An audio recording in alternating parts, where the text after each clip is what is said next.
Hello and welcome to the 28th episode of When I Was Your Age, a podcast celebrating the careers, callings, and creativity of some friends of mine. I'm your host, Roland Parker, and as always, it is a joy, pleasure, and a treat to have you here. Today's guest is Wesley Bloome of WiseGuys Pro-Wash, which I'm really excited to get an understanding of how he got started with entrepreneurship, and just get a whole vision for that experience and what it looks like to run your own company from there today. Before we get started, I do have a little bit of housekeeping. Make sure that you follow the Instagram at WIWYA pod. And thank you guys so much for the support. We are currently at 1,189 followers. Love to update you guys week to week with the growth there. If you are listening for the first time, consider giving us a follow on Spotify, Apple Podcasts, Amazon Podcasts. And if you are more of a visual person, like to watch some of these interactions, you can do that on YouTube as well. All links for those places are available in the link tree in the Instagram bio. And without further ado, we'll go ahead and bring Wes into the stream. How we doing? What's up with you? How's it going, man? It's great to be here. Appreciate you having me on your show. Yeah, absolutely. Any Super Bowl plans coming up? Yeah, I think usually I go to the same, Super Bowl party every year, like with my dad and some of his friends. And so I think this is the first year that we're gonna be changing it up and not going there, which I think will be exciting, but also kind of hard at the same time, Like you look forward to seeing the same people every year, and it won't be Yeah, the case this year. So, but it'll be good. gotcha. Any predictions on results for the game? I mean, it's tough. I really want the 49ers to win. Mhm. I kind of know the kicker on the Chiefs, not like on a super personal level, but we're the same age and we were both kickers and we would kick at the same camps. And so like we know each other. And so it's, normally I'm pulling for the Chiefs, but I just kind of think it'd be cool for somebody else to win. Yeah. Yeah, no doubt. I love that connection too. I think about that pretty often with, just like the when you share the same spaces as like athletes that have gone on to do, really cool stuff, like they're excelling, at the highest level kinda thing. My story that I always tell is that I was not good at track by any means. So in the 8th grade, I was put in a randomized heat with Marlon Humphrey. He's a CB on the Ravens, super talented, super fast guy. And we were in a 300-meter hurdles, and beat me by a full 100 meters. So that was a real measure. I was like, golly, I can't believe that somebody like my age is so fast and like so equipped to just like destroy me athletically. Um, but Yeah, it's that's cool how it to was. That's how it was for me too, is that we would go to these kicking camps and I kicked in college. It's not like I wasn't good. It was just that like I remember I would kick a ball and it was like, oh, I hit that one well. And he would kick a ball and it'd be like twice as far and twice as high. And it was like, this doesn't make any sense, but it does because he's like one of the best kickers in the history of the NFL. Like he's just that yeah good. And he's always been that good. yeah that's amazing. Yeah, and I think the emergence of like Pat McAfee, like giving some like random people off the street an opportunity to kick, and say like especially people who have tweeted like, oh, I could do that, like I can't believe that he missed in this like crazy scenario. It's like, well, those kickers are they're the best. They were literally probably like the best in their state at some point. You're not that you're not as good as you think. There, the gap is much further Oh yeah. athletically from them to you than you're giving credit for. I love that. If you guys aren't already, make sure that you follow Wes on Instagram, and then we'll make sure to throw the link up for Wise Guys in there as well. If you guys live in the Atlanta area, if you need some cleaning done, we'll talk about that, I'm sure. But yeah, let's dive into some get to know you questions. So I want to know, first of all, where are you from and where do you currently live? So I'm from Atlanta, Georgia, and that is where I currently live. So I went, grew up Nice. here and then went to college in Tennessee and then that, started the company in that and then came back. And so, so yeah. Excellent. And what do you do? Tell us a little bit about that. So I am the owner and CEO of WiseGuys Pro-Wash. We are an exterior home service company, um, focusing on exterior cleaning and holiday lights. Nice. I love the pitch there. That was a good succinct Well, I have to summary of it get, all. I got really good at saying pressure washing company. And then, Mhm. everybody would give me a hard time because we don't just pressure wash. And, Yeah. holiday lights is now like one of our services. It's a pretty big, it's becoming a bigger and bigger piece of our services. So exterior home service is kind of the most accurate representation of what we do. Nice. I love that. How old are you? I am 29. Nice. Love it. Yeah, it's funny too, the last what feels like 10 episodes, I've seen people kind of looking up and to the left, like trying to do a little math on how old Well, they yeah, because are. Uh, I think I've been 29 for like 3 months. I think it is. Not fully 3 months, so it still kind of hasn't, set in yet. yeah, I totally get it. It's very funny. It feels like this range right here is a really hard one to nail down, just in terms of like where am I? How old have I been for a while? Um, what piece of media are you currently enjoying? So think book, podcast, music, TV show. What is that to you? Is there anything that you're diving into? Um, it's a good question. I mean, I think that, historically it's been a big audio book kind of guy. Like that's usually is usually the go-to for me. But, here recently over the last few months, I haven't really gotten in the groove as much as I normally, I think last year, I think I listened to slash read like 50 books. Mhm. And I don't think I've read a single one so far this year. So like I got to kind of get back into the groove there. Fell off a little bit. Yeah, I feel that. I I personally am like a little embarrassed of just the amount of reading that I do now versus like when I was like in high school. Would just like eat books, like I would just burn through them like so fast. And I don't know, like I enjoy reading, but I have a hard time getting to want to start. I feel the same way about hiking. Like I love it when I'm doing it, but I it's almost never an idea like I should go hiking right now. It's funny in that way. Yeah, 50 books. That's incredible. Let's see here. What's something you'd consider a luxurious necessity? It's a good question. I think for me, I think it's uh, I think it's the technology that you use.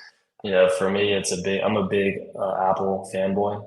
So I've got, the new iPhone, the new watch, the, Nice.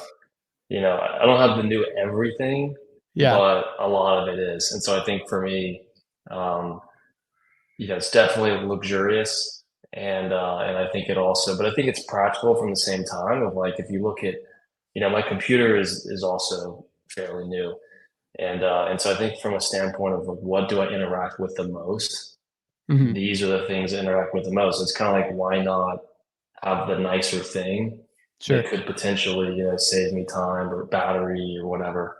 Yeah, definitely. I feel you there, and especially when there's an overlap between like everyday like personal stuff and the work that you do too. So yeah, makes total sense. Any chance you'll be getting the Vision Pro, the VR headset? I mean, I definitely think about it. Yeah, And like I definitely have thought about it. I don't know that I will want to get this one, but I'm one of the Gen 2, yeah, I'll probably get that. Like yeah. it's more a matter of Okay. like I don't really, want to spend that kind of money on something that is I'm unsure of. Yeah, I don't care to be a first mover. I just, so that's kind of what I'm excited for, like figure out all the kinks, figure out how to make it smaller, and figure out how to make it less expensive. And if they can not make it less expensive, that's fine, but just focus on the other stuff and I'll still buy it. Yeah, I love that. I saw a clip of a guy wearing what seemed like courtside at an NBA game. I was like, What are you throwing up on on your HUD that you can? Are you like pulling out player stats as they're going around? Like I'm just so enthralled by that. So that's so it's so funny. Um, let's see. What do you have any bits that you're doing? And I kind of think of this as a running joke or humor that you kind of keep within yourself, almost like jokes that you tell, not really for the benefit of others, but also maybe inside jokes with those around you too. I'm interested to see where you take that. It's a good question. I mean, I don't know that I've ever really thought about that ever. Uh-huh. Um, I'll give you an I don't example know. of one Yeah. for me. It if I experience something where there's like some comeuppance or like Schadenfreude for like somebody I see, like a maybe like crooked politician gets what's coming, or just like guy who's speeding past me, like gets pulled over by a cop. I just like kind of like shake my head. I'm like, shame. Like and like that. It's kind of the same response each time. Like that's what I kind of think of. Is it anytime that situation comes up, that's what I kind of immediately fall back into. I like it. Yeah, no, I think at least maybe I'm just not aware enough to know what it is that I'm sure I do it. I just can't think of, what exactly it is that I do. I probably have to ask uh, Elena and be like, hey, what do I do? She Yeah. probably knows. So I just don't there you know. go. It's yeah, we'll get some after feedback there. Um, so this next question we ask every guest, and we compile the answer into a playlist. So we've gotten a bunch of good answers so far. Um, Given the opportunity to replace the national anthem with any song on your playlist, what would that be? And tell me a little bit about that. Um, I think that I would do the song that I would do is probably American Pie Nice. by I can't remember who. It's like a The, super long song. yes, Don McLean. Yes, that one. Love it. And that's what I would replace it with. It's pretty long, but Mhm. I think that it's pretty patriotic from the same standpoint of, unless I completely, I'm also not a big lyrical guy. Sure. For me, it's a more melody. Like, do I like the sound of it? I don't really even pay attention to what I'm saying. But Yeah. that song in particular, when I was in fifth grade, I used it in a speech. You have to do your oratoricals or whatever it is. And so that was my intro, was the chorus of the song. And so, um, I don't know, just think that could be it. Yeah, definitely. I definitely get what you're saying too about it does evoke a certain sense of patriotism. Obviously, it's alluding to America like in the title too, but even the melody seems to there's something there that it's ethereal, dreamy. I get that. That's good. And then last get to know you question is how do we know each other? We went to college together. So you were a year younger than me? I think that's right. Yeah.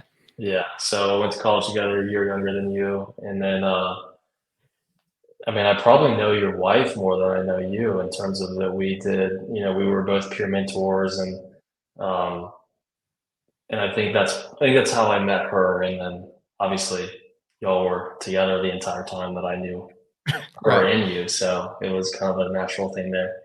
Yeah, absolutely. That's funny. I love that too. The last episode was Kendall McCullough, so Alex McCullough's wife, which is it was cool to get her perspective because she's currently living on campus in Gamble because that Alex, That's cool. with that's what works in the residence program. So it's interesting to hear her have this perspective of be it coming from the outside, but then also, alongside the McCulloughs, they're so plugged into anything and everything Maryville College that she's got kind of the inside scoop. So it's a really unique perspective there.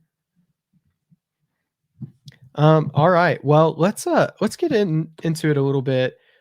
what you do. So tell me about Wise Guys. I just kind of as far back as you want to go and as general as you want to be. I'd love to hear it. Yeah, so I started pressure washing as when I was in college. It was something that I thought of in my college dorm room my freshman year as a way to make some money over the summer. I was playing football at the college at the time, and so I needed to make as much money as possible over the summer, so that way I could go back and play football because you can't work for the football season. And so that was kind of where it started from. I didn't know how to do it. I had never done it before. Um, I honestly don't even know how I even thought of it, but I did. And so I started with a friend of mine and just borrowing a little Home Depot machine from his aunt, and that's how we started. I mean, it was so bad to the point that on the first job I didn't even know how to turn the machine on. We had to call his dad and be like, "Hey, Mr. Francis, like the machine won't turn on." And he's like, "Well, did you pull the choke?" And I'm like, "Choke what?" That's how we started. I mean, it was, and then we got the machine on, and I kid you not, we shot the tip off because we didn't put it all the way on immediately. And so it was kind of a disaster in the beginning, but you get a little bit of YouTube universe going, university going, No doubt. and you can kind of figure it out. So that's where it started, and then ended up, having the idea that maybe I can grow this and actually pay for my school. And so I decided after my second season of football, so after my sophomore year, to pursue the company full time and to try to pay for school. So then I started hiring other college students to help me, pressure wash and so forth.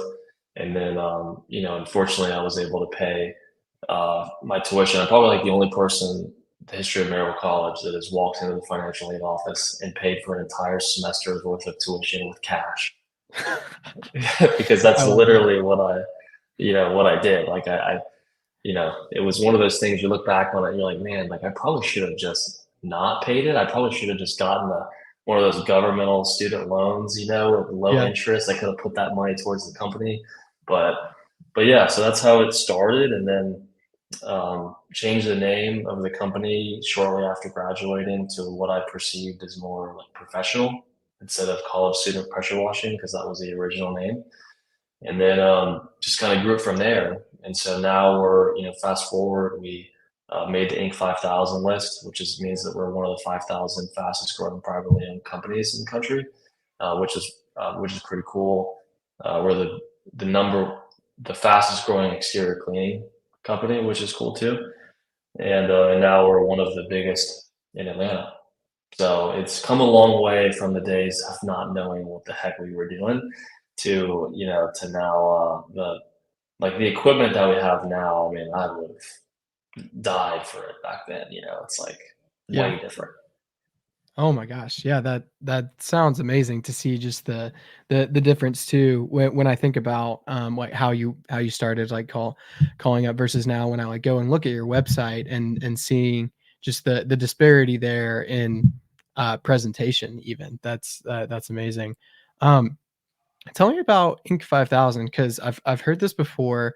Um, my employer, we've been on that list, but it's really great to hear and see that you've done that as well. So how were you contacted about that? Tell me about that. So it's really a matter of it's not so much where they come to you. It's really more a matter of do you beat the qualifications. And so it's kind of like anybody can apply, but you have to meet certain qualifications. Like you have to do more than $2 million in revenue. You have to have grown by a certain percentage in a 3 year span. And so yeah, so it was kind of like I heard about it from somebody, and I was like, I really don't know that we're gonna be on it, but it's kind of like, why not try? Like worst Yeah. case scenario, we just don't tell anybody we applied and didn't get it. And so, I thought that, we'd probably be like in the 400s or 4,000s. And we landed somewhere kind of in the middle. I don't remember the Wow. specific number, but I think we were, kind of in the middle of the pack, which I thought was uh, even more surprising. That's cool. That's gotta be really validating too, just like, here's all of the effort that I've put in, and to see like, all right, here is, how I've actually grown, and let's see how that stacks up to what they're measuring and what they're looking at. That's such a cool thing. Um, so what I wanna highlight is you mentioned just when you first started, you had the Home Depot equipment. How exactly how exactly does the business look different from when you first started? Like, what are the biggest things that you point to? I think that, when you're first starting out, you're doing everything. So, you're um, giving the estimates, scheduling the jobs, taking the phone calls. I mean, I remember like getting phone calls and, I remember a distinct situation where a customer called in. I didn't know who it was, answered the phone, and they were like, I want to get an estimate. And I said, perfect. I said, I can come give you an estimate at some point this week. And she was like, well, do you know when? I said, well, I can give you a call when I'm on the way. And she was like, that's not going to work. I need to know a specific time. And I remember feeling like so crushed. It was like, I really don't know because I don't know what time we'll be done pressure washing this job. I got one after this. And, like I don't know. And so you go from there to where you're all alone. Like it was terrible. Like I'm not gonna act like it really was awful. It was one of the most miserable experiences. And they say that a lot of small businesses fail, right? The majority of them fail, and I completely understand why that is the case. Yeah. Because it's lonely. You're by yourself. Plus the fact that it's a lot of work, a lot of time, but it's the loneliness of being by yourself. I think kind of compounds it all to where you have you really start to think, and then you start to think. So I remember kind of in 2018, shortly after I graduated 2017 in May. I remember in 2018, kind of like every day it was kind of like I would ask myself like, do I really want to do this? And I would think like, how does anybody ever do this? How do you have employees? How do you tell somebody what you need them to do? Like it legitimately seemed impossible. And, at one point, about halfway through the year, I just told myself, I'm like, you know what, Wesley, like you're either gonna like you gotta make a promise to yourself because this whole like I could do something else, like that's not beneficial. Mhm. You either gotta be all in, and so for me, what I told myself at the time, I think I was 22, and I said that until I'm 25, I'm not gonna consider doing anything else unless this thing goes bankrupt. And it was like from that time that I made that commitment to myself, everything started getting a little bit easier. And fast forward Yeah. to now, it's not lonely at all. Now it's a matter of, there's an extra motivation because when you're by yourself, if you don't feel like working that day, like you don't. Mhm. Now once you start having a team, you're not just doing it for yourself anymore. You have people that you're responsible for, and it just kind of makes the motivation, at least for me, it made it a lot easier, and there was less of the coming up with excuses for why I didn't want to do something. Mhm. Instead it was kind of like, I have a responsibility to these people, I have to do it. And so I think that's an overlooked part of small business is that it's very lonely in the beginning. And, some people probably don't care, but for me, I'm used to being on a team, like especially sports wise. Right. I never did individual sports. And so that was kind of something that really was a challenge in the beginning.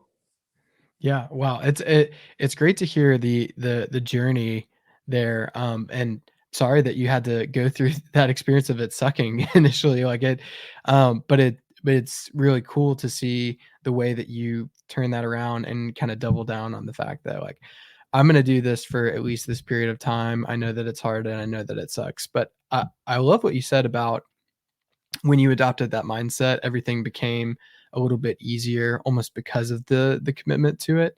Um, tell me, Tell me about the transition then in bringing people into the fold. Did you have difficulty delegating some of these responsibilities out? For sure. Yeah. I mean, it's scary. You go from being in full control of everything because you're doing everything, so you're in full control of everything, to now, you have to trust somebody else that they're going to do it the same way that you are, which they're not. So you have to first accept the fact that it's not going to be exactly the way that you're doing it, and then realize that ultimately it's okay. Hmm. Like you're probably doing it way more than the customer ever even cares to have. And so, but I'll tell you a story, and that was that the first day, in home service, especially pressure washing, the big thing is getting off the truck. Like get off the truck. That is like the first milestone.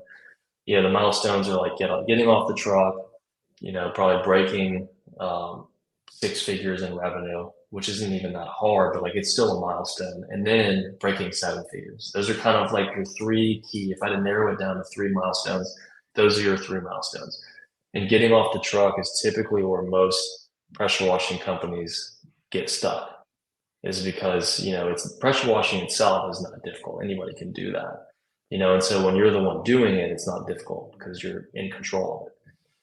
And so the first day that I ever had a crew go to a job and do a job without me being there at all. Because like there were times where I would go there, drop them off, stop by, like different things like that. I'm talking Right. like full on, they're by themselves, go to the job, come back. Terrifying. Because remember, they're also driving your truck with your equipment and stuff like that too. Yeah. So I'm called, the day's over. I said my prayers all day long. And they finish the job, talk to the customer on the phone, customer's happy, and like I think we figured it all out. And so they're on their way back. They stopped at a storage unit that I had, dropped the trailer off, which is where most of the equipment was. And they're driving back. So the storage unit was about half a mile or a mile from where I lived, not very far. So I talked to them when they were leaving the storage unit, and then a couple minutes later, I'm on the phone with the passenger, and I hear that it sounds like he's far away from the phone. So I'm kind of like, what's going on? I hear a woman's voice, and I'm like, trying to, is there a woman in the car? Like both of the Yeah. employees are men. Like this, and then my phone dies. And this was like the old iPhone where you had to like plug it in, it had to charge for like 2 minutes before it would come back on. And so all the while this is taking place, I'm looking outside my window and I see fire truck, ambulance, police No. cars. Oh my gosh. And so I'm like, okay, like this is not like, and so the phone charges up. I call the guy back and he goes, Wesley, the Tacoma, it's totaled. No way. Oh my And god. I said, what do you mean? And he goes, come up here and you'll see. And so I like go out my door. I was in a townhome community on like a somewhat busy road. Came up to the top of the hill, and there the Tacoma was, upside down, perpendicular on the road. Oh my And that was god. the only vehicle that we had in the company.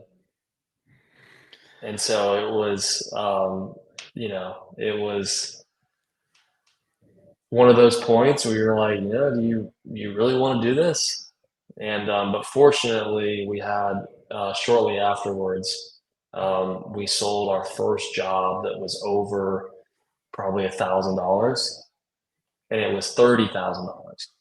And so it was kind of like, that's just part of it. Is it's this big like roller coaster of highs and lows, and then you eventually are able to kind of even it out, or at least you try to. Yeah. Wow. Gosh, that's so hard because in that moment you wouldn't have had the foresight to know like where you are now of like what are the things that I'm gonna need to know. That's got to be such a terrifying thing, especially when you're fumbling to like get your phone charged and like watching everything happen. I'm like a little bit sweating like thinking about that moment right now. That just seems so awful. Like I hate any kind of appointment where that's required for like I don't know, just like general or unforeseen like car maintenance, and like, I don't know, totaling a vehicle. It's not happened to me, but it seems just like one of the worst things that you can go through, and to have it Well, like, the thing that you don't realize is that like you when something happens like that, you have to still go back to the car once it's in the junkyard. Like once they haul it back, like you have to go there and get any belongings. And so it's like this surreal thing where you're like reliving it and you're like checking the glove box and you're taking out. And it's just, yeah. So that was what stood out to me too of like, wait a second, like I have to go back to the car. Like I thought it just kind of went away, yeah. like you. Oh my gosh. Yeah, that's crazy. So, wow, and that I can already picture when you've got just so much emotion and so much energy tied up in the business, and it's a part of your identity. At that point, when you're first starting to kind of hand off some responsibility there, that like that's like your worst fear is like somebody it's like happening to somebody else, but like also to the company. Um, what did you do from there to help kind of grow that sense of letting others take responsibility or have some agency? I mean, I think part of it is just understanding that it's part of the game, that like you can't control everything. And it wasn't my guy's fault at all. They were not at fault. Somebody else was. Unfortunately, that somebody else didn't have insurance. So it's, Ay. the way that Georgia is set up, um, my insurance did cover it. So it's not like but it didn't cover everything, like Mhm. the ladder on top and the equipment in the back. And then like, it was still a financial hit. And I think it's just a matter of like, just like when you're a kid and you fall down, you just got to get back up. And I think that, the, all of the negative, there's way more from lawsuits and other total vehicles and, and like all kinds of, there's way more adversity that, that has come up since then. But I think ultimately, you just realize that, you know, you can't have the positives without also having negatives too. Mhm. And it's like ultimately it's still a privilege to get to be able to be in a country, to be able to start a company Yeah. and, be in control of like, it's just, I think ultimately whenever there's those situations where the adversity hits, it's just kind of focusing more on the gratitude piece. Mm. It can always be worse. And as long as, you try to learn something from, like we had another example is we had a vehicle not quite get totaled, but it was like right on the line this Mm. year. And the vehicle was 2 weeks old, and we did not add it to our insurance policy. Oof. And we have a fleet policy. So, like, because we have at this point, I think we have 20 vehicles. And so it's like, it's not that we didn't have insurance, it was the formality that we didn't say this vehicle needs to be added to our insurance policy. Mm. And that alone cost $25,000 that we had to pay for, you know. Oh.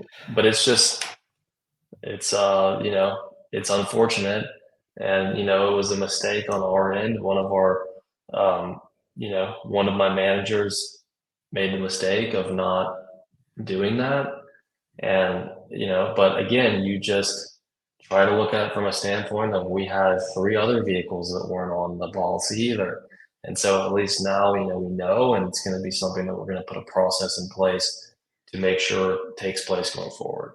So Yeah. it's just a matter of not making the same mistakes twice and, ultimately not beating yourself up when they happen because they will happen.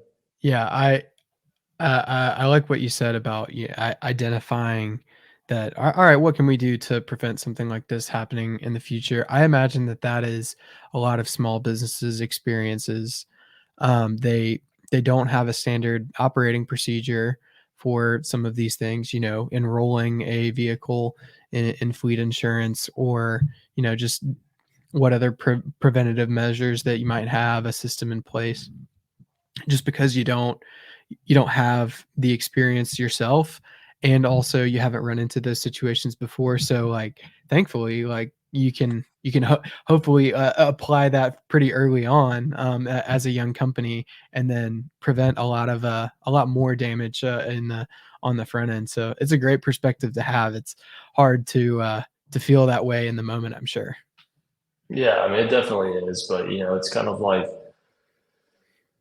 it's all a perspective thing. It's kind of like, regardless of how you respond to it, it happened, and you can either choose to dwell on it and be, upset with, feel sorry for yourself, or you can continue to move forward. And I think Mhm. that that's kind of at least always been my mentality through the process is that, it's not going to be the first time that something doesn't go our way. It's not the first time that something doesn't go our way. It's not going to be the last time something doesn't go our way. But let's make sure it's the only time in this circumstance that this happens. Yeah. And and we'll be fine. Love that. Yeah, that's great. Great perspective to have. I think that's the best way that you could roll with it. Um, I'd be really interested to hear what resources affect the way that you approach your business. So, are there books that you look to, conferences, other mentors, even what has had an impact in the way that you carry yourself as a business owner? A lot. I mean, it is definitely, it's not just a one thing. I think that's a big misconception too when people start thinking about, they want to start a business and it's almost like, well, I don't know anything. Well, nobody does when they start. So it's a matter of like, how do you solve for that and how do you get the information that you need? And so, I was the weird kid in college that, my entire, you remember J term, it was like a 3 week period for those who don't know, where you have one class and it's from 8 a.m. to 12 p.m. and that's all it Mhm. is. So in J term, my senior year of college, there was a particular industry magazine. It was called E-Clean magazine.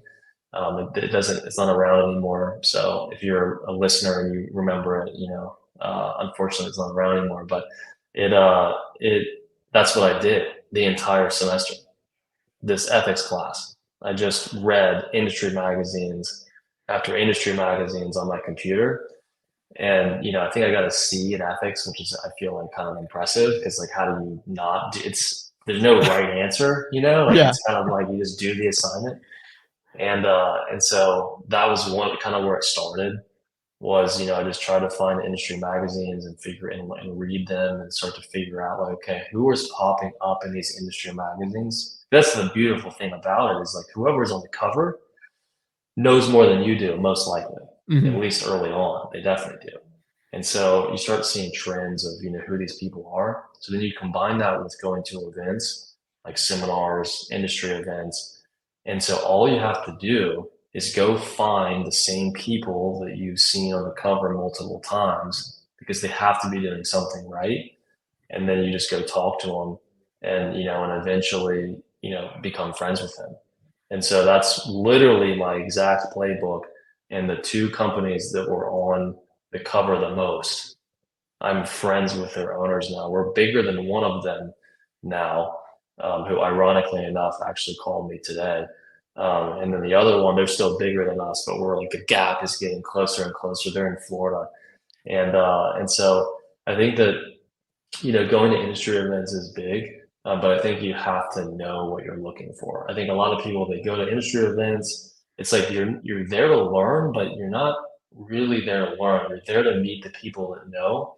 Mhm. There's I've learned a lot more. A lot more mentors and friends that have helped along the way that you meet at these events, that allow you to kind of, that's who you're calling when these different pieces of adversity take place. Is you're like, hey, has this ever happened to you before? And you're able to kind of, so, that book's big thing. When I was out pressure washing, like there was one year where I read 80 books because while I was out there spraying water the whole time, like why wouldn't I just listen to a book at the Yeah. same time? Like that's kind of, why not? I'm getting paid to exercise, get a tan, and get an audiobook in. And so books has been a big thing.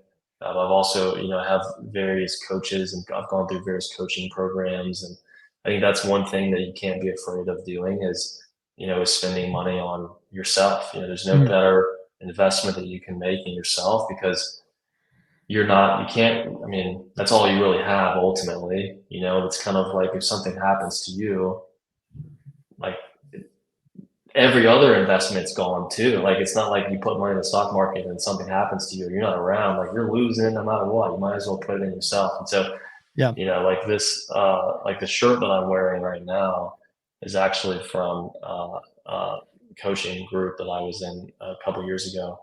That was $40,000 to get in. Wow. And so you look at it, there was, right now I'm probably spending like $65,000 a year on consultants and coaches. I've got one consultant right now that makes $500 an hour, and I have another consultant that makes $900 an hour, which is wild. Do you think that Yeah. you're talking to somebody and you're paying them $900 an hour? But this is also somebody who was the CEO of $2 billion companies, Hmm. who, like when I saw him at his house, he lives in the same neighborhood as Patrick Mahomes. And when we Probably went to doing his okay. country club to have dinner, he dropped me off at my hotel in his Bentley. So Yeah. it's kind of like, All right. I probably should listen to this guy. Like Yeah. it's probably worth, paying up for it. So I think that's a big kind of a big thing there too, is that YouTube's great, and YouTube definitely played a big part of it. But ultimately, you have to be willing to pay money to be able to expedite the process and shorten the learning curve. You don't have to, but I know for me, I knew that I didn't want to pressure wash myself. I knew Hmm. that from day one. And so I mean, I was, quote, off the truck like in the first year, because for me, it was not an option. Yeah. Gotcha. I love what you said too, kinda bringing back the YouTube University piece of like, yeah, like that's great, and like it's so important from the beginning, to be able to like figure things out, like how do I start a pressure washer, where's the choke, like that kind of thing. Yeah. But but yeah, it's gotta be really intimidating, to look to some of those resources when there's that barrier initially of like how much it can cost. But I love that you're advocating for it because you've seen the ways that it's changed your business and like the way that you approach things. I Um, mean, like when we were in college, my senior year, at the same time that I was, getting a C in ethics class, which by the way, I graduated with honors. I only had like two C's in the whole time that I was in love college. it. It's not like that was normal for me.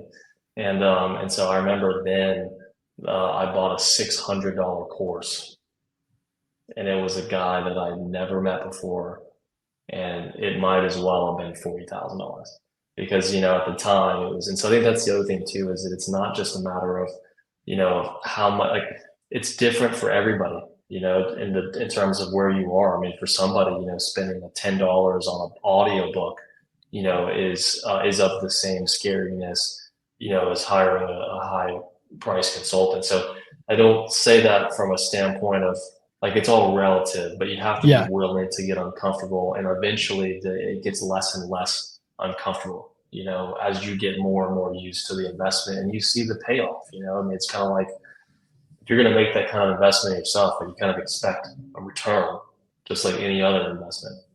Yeah, absolutely. I knew that in making the podcast that I was gonna have to get a mic, and I was like, it was kind of a just a tough time for us like financially. Like there was just like a bunch of like different unexpected expenses, and I was like, man, do I like I'm not gonna be making money on this thing. I'm not even sure necessarily that that's something that I want as a goal for this podcast. But I know that at a bare minimum, I don't want to sound crappy. And like I just wasn't willing to like do it with like my computer audio, and it was tough to like make that, and way different than as a very expensive course and consultant. But but I think it's something that you're going to experience no matter what you're doing. Is like, in order to, I'm sure you experience it with upgrading your equipment and expanding your fleet. Like there are ways to improve, and they're probably going to cost stuff. And um, yeah, it stinks when you have to rip the band-aid off and go for that stuff for the betterment of the product that you're producing or the things you're creating and stuff like that. But I mean, you mentioned that this was like, episode 28 or whatever it was. I mean, think about it, that's a lot of episodes. I mean, that's a lot of time that you put in. And, you made that commitment by getting this mic, like you're doing this thing, and I think that it's, it doesn't matter what it is, there, as I think the key is for everybody just continuing to push themselves. And it's like, I'm sure that you've learned a lot in this process, for No yourself. doubt. And, it's like, I'm sure the people that you've had on the show, could charge for the time that they're, I got a guy that like hit me up and he was like, hey, I'll give you $1,000 to, if I can talk to you 1 hour a month. Wow. And I said, no. I said, no, I don't want to. I said, and it wasn't because, the money wouldn't be good. It was just more from a standpoint of like, I'm just like this, I'm tunnel vision, like Mm, I've got my thing, and that's what I'm, you might as well tell me you'll give me $10,000. Still will say no, because, that's, I have you remember my contract I told you when I signed when I was 25, or when I'm up to 25. Well, I have another contract that I'm working on for myself, and that is a potential exit in the next couple of years. And so it's like, I'm not going to get distracted over right. anything else when this is what the goal that I'm working towards. Yeah, I love that too, of like having that mindset for the future. And like maybe in the future there is some kind of mentoring or consulting or something that you do. You could find yourself in a similar position to those that you've described that have helped you think about things in a new way. I am I a little bit I wouldn't quite call it like a sunk cost fallacy either. Like it there, but there's like kind of a that feeling of like, all right, I've spent the money now. I should be a little bit more bought in, and now there's some ease of access, or like the product is better, or like there's I can do things a little bit easier. So I don't know, like there's something that switches in your mindset too when you've spent a little money. Obviously, if you're down the hole, don't make it worse if it's not going to work out. But but yeah, I like the thought too of like, if you're going to be serious about it, like just spend a little bit of money. Like you can improve and grow yourself and all that stuff. That's a great thought. Well, tell me then about conferences and panels and things like that. You mentioned kind of being singularly minded. Um, but I feel like I've seen you do some of these events, or like going to alumni stuff. Like tell me about that. Do you feel some level of importance going to these things and helping out others, giving them perspective? Yeah, I think that, ultimately what it is that, when you think about when you're starting out, you're going to these events, and the speakers at these industry events are not getting paid to do it. Mhm. They're essentially volunteers. Some of them are selling a product or a service, so they have more of a vested interest. But when I think back to like some of the people that I learned the most from, they weren't doing it because they had anything to sell. Like they were just doing it to give back to the industry. And so that's kind of what I do too. So it's you know, I've spoken at all of the largest industry events, and again, like industry, like this is like one of the smallest industries in the world. Pressure washing is not like tech. It's not like Sure. I'm, Yeah. giving a TED talk. So it's not very impressive when you look at the fact that it's pressure washing, but it's still a standpoint of of giving back, because if at some point you can't just take all this knowledge and then all of Mhm. a sudden, you're not going to pass it down. That's part of like parenting, right? Is that, you learn a lot growing up, and now you, as a parent, you now have the opportunity to share some of that knowledge and pass it down to the next generation.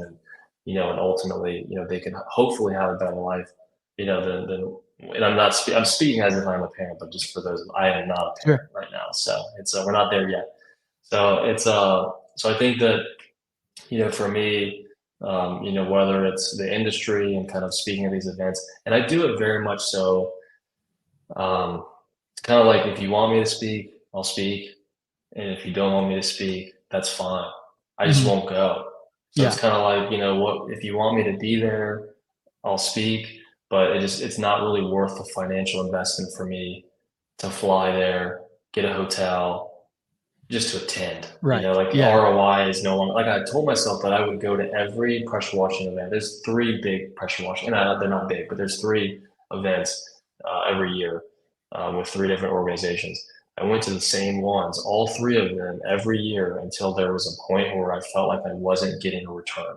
Mhm. And we're at that point now, and that's part of why speaking kind of, it's like, okay, well, now I probably should be the one to give back. And then, yes, I'm on the college, Maryville College is alumni board. And I think that's kind of a similar thing too, where it's like, Maryville is not where I wanted to go. I didn't want to go there. I didn't want to graduate from there.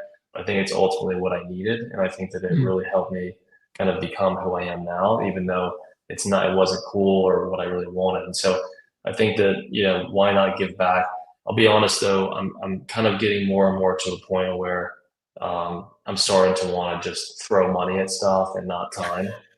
Like, just to be like I am not planning on renewing my uh, alumni board membership Sure. after it expires this year. And it's just more a matter of like, when I do something, I want to really do it, and it Mhm. becomes distracting. It's kind of like you start losing focus, and so I prefer it, at least at this chapter, to to be able to make financial contributions at a high level, and be able to help the college that way instead of the time piece. Sure. So I think that, so yeah, I think it's managing, helping others, and also, doing things that you're passionate about. Mhm. And I know that for some people, it's their church, or it's their kid's school, or it's, whatever the case may be. I think it's important to, to give back, and, and all of that stuff.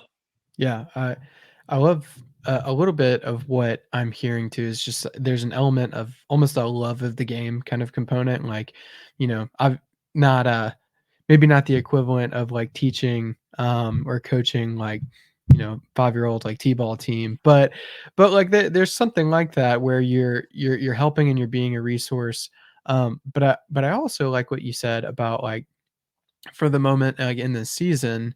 um the element of being on the alumni board like that's great, but I've gotten to a point where I don't think that I'm putting my all into this, and I'd rather be putting my all into it in a different way, or putting my efforts somewhere else. Just because people, I think people can tell it when that's going on, like if you're removed from it, or um, not not giving everything that you've got in that way. But yeah, I like that a lot. Kind of speaking to that, what impact have you seen yourself making? Just I imagine that you're very much a part of the lives of the people that work for you and are on the team at Wise Guys. But I'd love to hear what else kind of speaks to you there. What impact have you seen yourself making? I mean, I think really what you realize is that, and this isn't just, me specifically, but I think it's a matter of, under we all have like a vision for ourselves of like, this is who I want to be, this is what I'm, where I'm going, this is kind of who I want to become. I think it's easy to lose track of who you've already become, Mm, and that you're already, you've already overcome obstacles that other people haven't. mm, And so I think that, it doesn't take a lot to change somebody's life. And I recently spoke at my childhood school. They asked me to come and speak to their seventh grade class, which I thought was cool because like that was not one that I reached out to them about. Like they reached out to me. Mhm. And when the teacher, it was a teacher that I knew was there when I was in school, which is, I mean, at this point, we're old enough to where like that's, you know, 15 years ago, I guess, whatever it was. Yeah. Oh my gosh. And so he, longer than that, I think it might have been 20 years at this point, but either way, as he was introducing me, he said, he goes, and, I remember my first day that I came to the school, I was doing like I was shadowing one of the teachers, and I shadowed Wesley's teacher. And Wesley was in that class. He goes, "Wesley, do you remember that?" I said, "No." He said, "Yeah." He goes, Wesley was uh, actually went out of his way to talk to me, and like and gave me insight on the school from a student's perspective. And it really played a big part of me deciding to take the job. And he's like, "Do you remember that?" And I'm like, "No, I don't remember that." And it's just funny how some of these like very um, unimpactful things to you, the impact that it might have on somebody else. And Mhm. so I think that, I have people that reach out to me on a daily basis, um, to be honest, of people that I don't know. And I don't really have a big, I'm not a big social media guy. I don't even, I don't even like texting. Like I'm kind of like Sure. when I am with you, I am with you. Yeah. And like that's the only place I am. I'm fully engaged on kind of what is right in front of me. And, um, and so I'll respond to these people that I don't know who they are. They're people that have pressure washing companies, that have seen me speak at one of the events or whatever, and they'll ask a question. And, and to be honest, I don't even know who they are. I don't know their name. And it'll be crazy how, you'll have somebody will come up to you at one of these events and they'll be like, "Hey, I'm so and so." I'm like, "Hey, it's nice to meet you. Like, do you remember like a few years ago, I asked you about this thing and you told me this, and so I went out and did that, and man, it was like one of the best things I've ever done." I'm like, and it's like you don't even remember it. And so I Mhm. think that's the big thing from an impact standpoint. And so I'm trying to be really intentional about um, about treating everybody with respect Mhm. and trying to be cognizant that we don't know what's going on in other people's lives, and that sometimes it's as simple as just being friendly with somebody Mhm. that could legitimately 15 years later he's the vice president of the school. And yeah, it's kind of cool Yeah. Gosh, that's so yeah, that's so incredible, and it really speaks to me a lot. because you It's were a when big you were a counselor for years, and I'm sure like you don't even know yes. how many kids you've changed their lives without even you even knowing. Mhm. It's okay, I'm really glad that you mentioned that because that was very much where my mind went because I had a similar experience when I was a camper. I had this, it was, like, my last year, like, of being a camper, and, like, the next year, like, I would have been too old. I could be, like, on staff, like, if I wanted that kinda thing, and I was, like, walking with my counselor, like, down to the dining hall or whatever, and, I a it he said, like, "You should consider, like, being like, coming on staff next year, being an LIT," like, that sort of thing, and I hadn't really, like, thought about it before, but it stuck with me, and then I came the next summer, and I did, like, 7 summers at camp, and it was, like, a really integral part of who I am and why I went to Maryville College and how I met my wife, and, it's all of these things, and he came back to camp one time when I was there, and he didn't remember, and it was such an amazing thing. It was like it was so important to me, but it almost in a way, I think there's a certain magic to that of like. he didn't know how important that moment was to me, but he still showed up in that way. So even though there's I I don't know. I just there's something that I really like about that, and I feel for the way that you described that situation, with the teacher and other people that have approached you too. And it's I don't know. There's just something amazing about that, and it really Like one of the things that like I always, when I'm sharing the story and so forth, it's always like, I don't know how I thought of pressure washing, right? Like that's like what I say, but it's not actually true. Like it's not the full story. The full story is that when my dad owned a rock climbing gym in Atlanta, and I worked there, indoor rock climbing gym. And I know you like to climb, or you're familiar with the and so I used to belay for people. I was a quote instructor, but really all I was is I was just a belayer. I would just belay yeah, people that would fair. come in, and and they would climb, and I would just make sure they didn't die. And so one of the things I would always, and so it would always be me and then six random people. And for 2 hours, my job is to make sure they have fun, that keep them safe.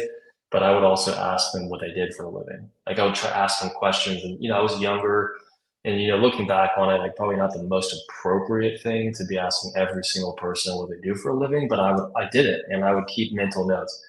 And there was one guy who pressure washed. That's what he did. And I remember him still, like what he looked like. I don't know his name, obviously, because 2 hours, is not Yeah, enough time. And I remember him telling me about pressure washing and how, there's a lot of money in it. And I was kind of like, oh, so like you own the company? No, no, I don't own the company. It was a guy that worked for a company that did a lot of Walmarts and, industry, like more commercial cleaning that happens sure. overnight. And that I never would be doing what I'm doing. And he didn't even say like you should do it. It was just like that. That's Yeah. what came to me was Wow. when my friend and I were on the phone trying to figure out what we wanted to do over the summer to make some money. And he said landscaping. I said it's not going to work. Everybody already has a landscaping service. They're not going to fire the landscaping service Hmm. for two college kids to work over the summer and then leave them out to dry and they go back to school. Yeah. He said it's a good point. And he said, what do you think we should do? And I don't know why, but I remembered from like 3 years before pressure washing. And so Gosh, it's I love that. again, it doesn't even, and it's like, and so it's just wild how things were even like that guy doesn't even, he'll never know that not that he told me, and that without that I wouldn't even be on these industry stages. Like I Wow. very well could be friends with the owner of the company that he used to work for. That's amazing. It's just, yeah. There is something about that, like what we've touched on in the last few minutes, that I think really speaks to a lot of beautiful ways that just people connect, and the impact much later on of like small things. That's so incredible. It's been really cool to have this conversation, and I love that. I gosh, that's kind of all the questions that I have. But what we do have is a tradition of the previous guest gets an opportunity to ask a question to the next guest, and we continue on the opportunities that way. So Kendall was our previous guest, and she asked, and I'm really excited to to hear your response to this. If you could pick a new career, what would it be? Where would you go? Because it, I, going back to what you said um, earlier about the diving into it, from at least until I'm 25, I'm going to be putting my all into this. And if it goes bankrupt at that point, then I'll do something different. But it seems like a foreign thought for you to be doing anything else. So tell me about that. What do you think that you would be doing?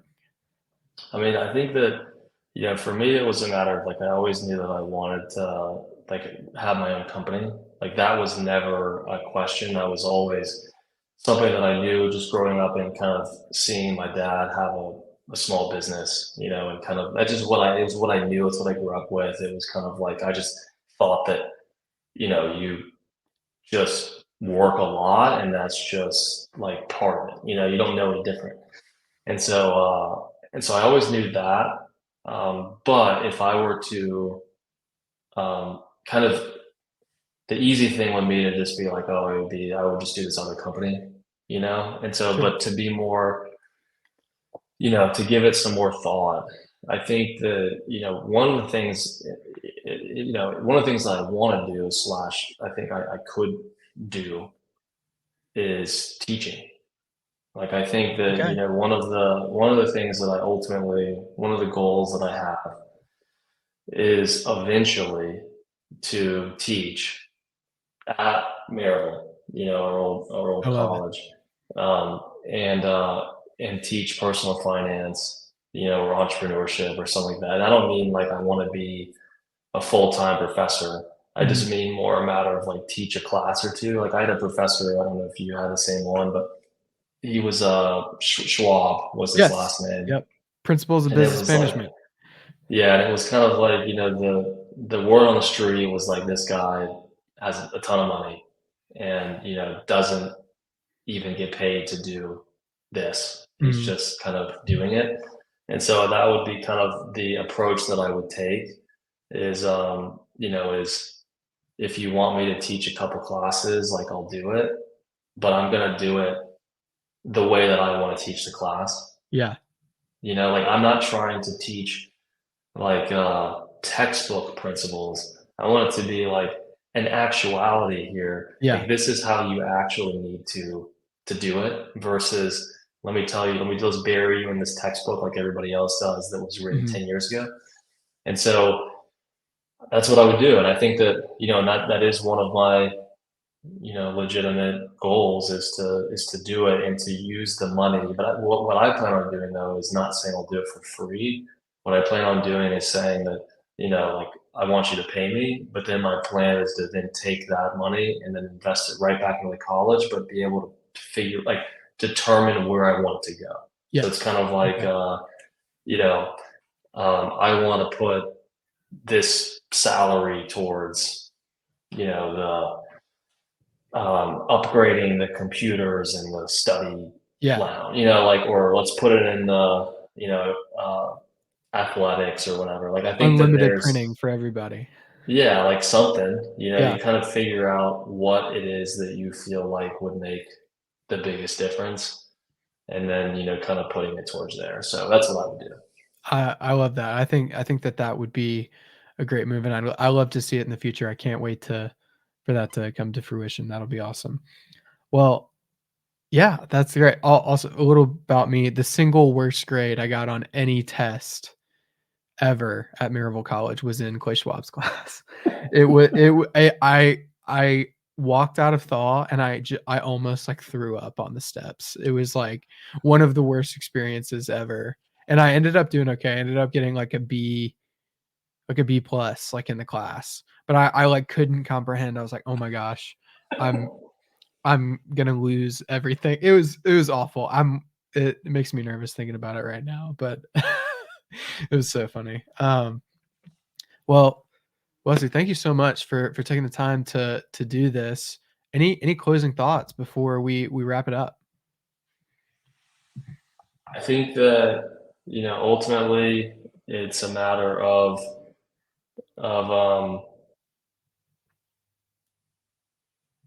we all get to choose, we might not necessarily get to choose how much time we have, you know, on the planet or any of that stuff. But, every day we get to choose how we want to look at it. And I think that, as you're listening here and you're going about your day or whatever it is that you're doing right now, I think it becomes a standpoint of remember that, you get to choose how you look at the world and you can either make it a better place or not. And, hopefully you make it a better place. Nice. One driveway at a time.